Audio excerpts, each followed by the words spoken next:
The European Union has scored two major legal victories in separate cases against Apple and Google.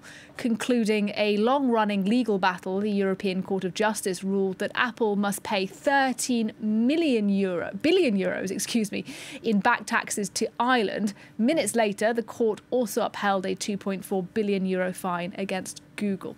To tell us about these cases, Armen Georgian, our Europe editor, is with me now. Armen, a good day then for the EU.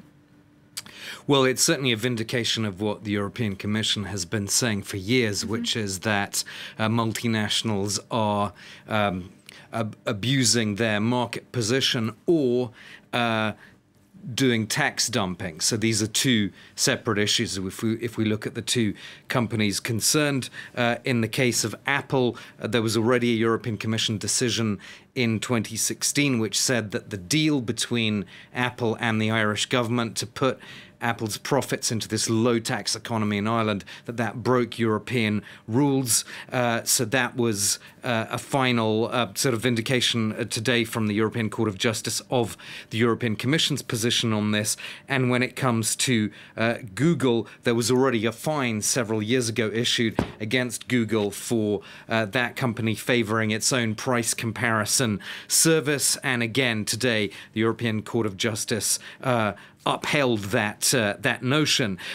So I think it's not only a kind of vindication for what the European Commission has been saying, but also kind of for the European Union's attempts to be seen as a super regulator. And not only, Nadia, when it comes to things like monopolies, competition law, tax dumping and so on, but also on the broader social issues. Because remember, we've also had a kind of stepping up of EU's attempts to regulate platforms when it comes to things like disinformation and hate speech in the context of elections, all of this through the Digital Services Act and the Digital Markets Act. So when the EU regulates, it's not only about these kind of what might seem like some narrow economic issues, but also when it comes to these broader questions of the European model, or what the EU would say its kind of overall values are as well.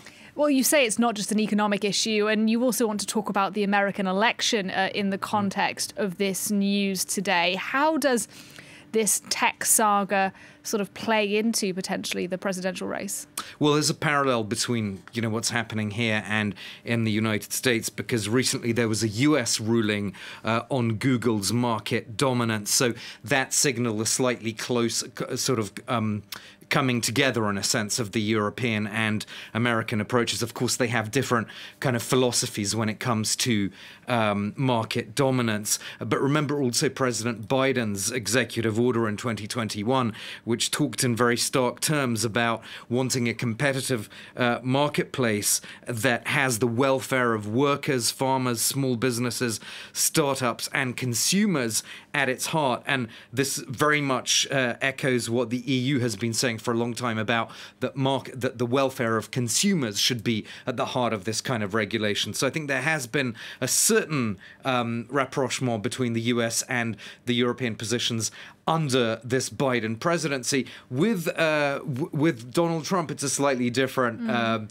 situation. He actually, it's a bit complex, because on the one hand, Trump, obviously, he sees some big tech firms as part of this establishment, which is trying to muzzle free speech and so on. But on the other hand, he also sees some big tech as kind of part of his America First policy. So when Google was hit with this fine several years ago, he railed against the EU and called the EU Competition Commissioner, Margrethe Vestager, the tax lady who hates the US. She's still in that post. So if he wins this election, we could be back to a very different transatlantic relationships on these regulation issues, as on trade and many other questions.